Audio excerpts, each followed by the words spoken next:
6 satu majikan. 6 tahun? Iya, satu majikan. Loh, 6 tahun satu majikan kok diinterminate toh, Nduk? 6 tahun satu majikan finish terus kontrak keempat. Lah kenapa kok jalan kayak iso diinterminate piye toh, Nduk? Gara-garanya apa? Enggak cocok katanya, udah enggak ini loh, udah apa sih namanya, udah Kamalang servis kan. Dapat aku kalau dia diinterminate dapat. Oh iya. Alasannya udah enggak cocok aja, udah kayak kalau dikasih uang tiket atau tiket? Ada uang tiket, ada uang 21 hari itu. Terus ada uang gaji. Lihat di atasmu. Apa? Kertas-kertasmu mana? Enggak dikasih, dia aja, makanya aku enggak tahu ngapain. Aku ambil juga enggak boleh, aku dimarahin. Kamu tanda tangan? Tanda tangan apa? Kamu dikasih uang tanda tangan? Ada tanda tangan. Kenapa di situ tanda tanganmu, kertasmu, kenapa kamu nggak boleh foto? Nggak tahu. Itu aku tanya, kan aku ada duit kan, itu dikasih kan duit banyak, aku disuruh kirim. Nah, kan kalau kirim banyak itu kan harus ada paspor. Nah, aku minta paspor, aku dibilang nanti ya, nggak ada waktu kata dia. Boleh nggak telepon majikanmu, kamu bilang sama majikanmu sekarang ada surat bagusnya nggak kamu? Apapun nggak ada? Nggak tahu, aku nggak ada apa-apa. Makanya hubunganmu bagus nggak sama majikan sekarang? Oh, kalau ini udah nggak ini, karena udah nggak susah. Gini Nduk, secara logika, aku sebagai majikan, aku nggak akan nginterminate pembantuku kalau tidak ada masalah besar. Kamu nggak cerita sama aku masalahnya di mana, nggak masalah salahmu atau tidak, kita tidak membuli. Dari situ kita belajar. Karena saya sebagai majikan, saya tidak akan menginterminate pembantu saya dalam waktu 6 tahun. Kalau saya mau nunggu finish kontrak, saya nggak perlu ngasih long service. Secara logika, kamu pasti ada masalah. Sayanya.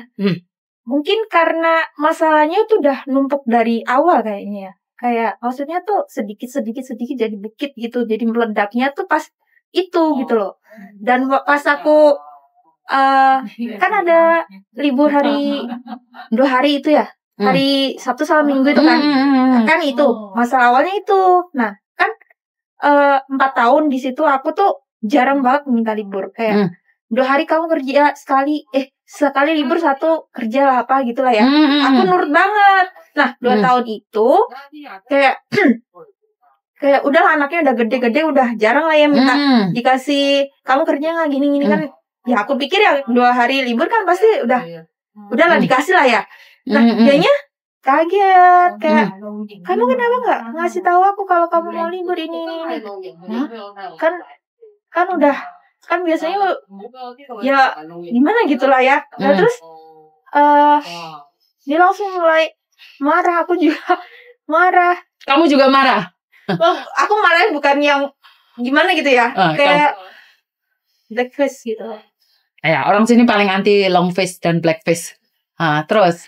Nah itu ya aku marah karena kan udah janji sama teman udah ada ini kan, udah ada planning.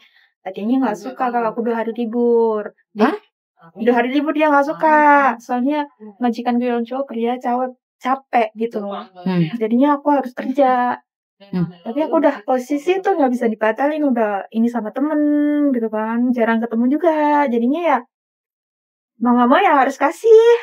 Nah terus udah kan itu dikasih 2 hari. Terus Sabtunya itu pagi jam 6:30 kalau nggak salah tuh pagi. Bangun. Nah, bapak gua tuh masuk ke kamar. Ya entah ngapain lah ya. Ada alasan ngapain di situ. Aku kaget. Aku tengok. Biasanya kan yang cewek kan. Nah, ini yang cowok. Nah, terus dia keluar lagi. Terus kan tahu aku ngeliat dia. Nah, terus yang cewek keluar. Berdua tuh masuk. Aku ngapain? Nah, terus aku bilang lah lewat WA. Kalau aku katanya kalau ada aku di dalam kamar kan nggak boleh cowok masuk gitu kan. Aku bilang sama dia aku nggak suka gitu kan. Nah terus oke lah dia bilang alasannya lah gitu lah. Nah terus mungkin salahnya aku tuh aku kan takut tuh Dan. Pasti ada rasa kayak nanti masuk lagi nggak ya, ngapain lagi gitu kan ya. Nah aku kunci pintu. Dia tuh gak suka. Kuncian pertama dia ketok pintu. Kan ada anak di dalam, aku tidur sama anak. Dia nyeliputnya anak, lihat anak kan ya. Nah terus dia keluar, aku kunci pintu lagi. Nah di situ boom. Terus Dia nanya, kenapa kamu kunci pintu? Ya karena kamu tahu kejadian tadi pagi. Aku gak pernah, biasanya aku kalau dia marah atau apa, aku cuma dengerin aja. Kadang jawabnya ya seperlunya aku. Kamu terpancing emosi. Terus aku jawab lah, kenapa aku tutup itu? Karena kejadian tadi pagi kan. Dia tahu. Oke, kita bahas lagi yang tadi pagi itu. Nah, terus bapakku yang di kamar denger, terus keluar. Terus dia bilang, maaf. Dia bilang, maaf. Aku salah masuk kamar tanpa permisi atau apa gitu.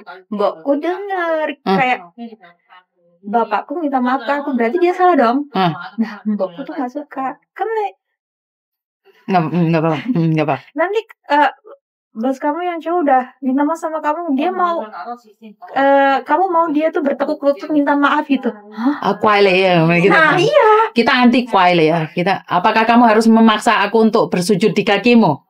Nah, aku nggak mikir kayak gitu loh. Aku diem begini, aku mandangin dia ngomongnya udah nada tinggi, udah kemana-mana. Aku ya cuma gini, udah dongkol lah di sini lah ya. Kan dia yang salah, terus kenapa balik lagi aku yang salah gitu loh. Kamu lupa pasalnya, sayang? Apa? Pasal 1 ayat 1. Nggak tahu pasalnya kamu?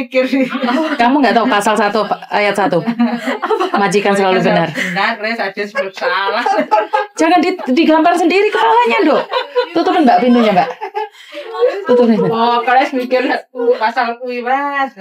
Kamu lupa bahwa di Hong Kong ini yang berlaku cuma ayat 1 pasal 1. Oh, yang di Bapak gitu. Agak salah ya, dia bener-bener. Kamu benar pun salah, Dok. Lah iya loh, aku ya bingung loh. Terus habis itu apa lagi ya? Kamu nggak pernah lihat YouTube-ku, Dok? Iya, aku lihat. Lihat, sabarmu kurang. Sabarmu kurang, sayang. Kalau kamu masih butuh uang, gak usah nesu, sayang. Wes toh.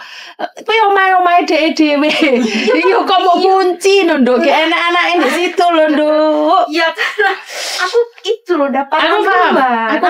Aku paham. Sedih, sakit, dongkol, ngerti. Butuh duit ora? Ojo di kepalanya dianjurno di sini lho. Butuh duit orang. Lah kepalanya diantem nang di meja. Ojo nesu, Nduk. Aku ora ngemes. Pasal 1 Iya, apa?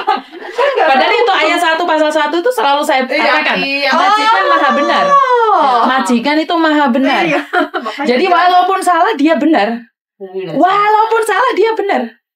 Karena kamu cuma punya ayat kursi dan sholawat. Wes, gak ada kamu itu. Lek butuh uang ya ayat kursi, sholawat. Ayat kursi, sholawat, sodako. Wes, duit apa ora? Wes kuwi mikir. Kan pertanyaanku ya butuh duit apa ora? Wes kuwi lah. Yo cok malang kowe. Lesong yo lesing sang kuai lah ya. Kan hocang kan, Dok. Nah, aku kan udah itu udah Mulai meledak gitu. Dikira nantang kok. Iya, kompor gas meleduk gitu kan. Terus terus gini ya. Kan aku butuh privasi, aku bilangnya. Terus dia bilang langsung gini, privasi kamu kalau ganti baju itu ke Jisoo. Kalau mau ngapain di Jisoo gitu. Betul, itu privasi. Nah, terus? Tapi kan kalau privasi dalam pikiran aku kan nggak harus ganti baju aja. Kita tidur privasi, istirahat di kamar tuh privasi kan ya. Ngelakuin apa gitu kan privasi di kamar juga kan. Dia bilang, di sini tuh kamarnya bukan kamu aja, ada anak juga, kamu sharing. Iya, aku tahu. Tapi kan yang namanya orang tidur kan ada tiba-tiba orang masuk kan kaget ya. Apalagi tuh cowok. Ya nggak tahu mau ngapain kan, nggak tahu.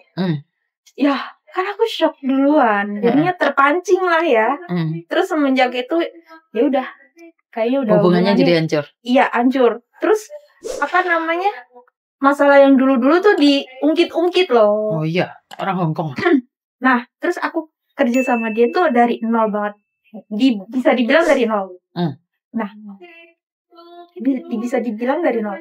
Dia dari kamar 1, aku tidur di ruang tamu deket WC. WC-nya kalau aku tidur kadang tuh bapak aku tuh di kamar mandi, pipis nggak disiram, dibuka. Istilahnya ini tempat tidur aku, ini Jisoo-nya. Aku udah sabar, oke. Pindah rumah kedua, nggak ada kamar lagi. Aku di kamar, di ruang tamu maksudnya. Itu hamil. Aku harus jagain. Aduh, aku tidur jam 12, jam 5 bangun. Itu kan namanya orang kurang tidur pasti moodnya naik turun kan, breakfast terus kan ya, kan nggak ada kamar juga. Ya itu mungkin sedikit-sedikit ya kayak gitu.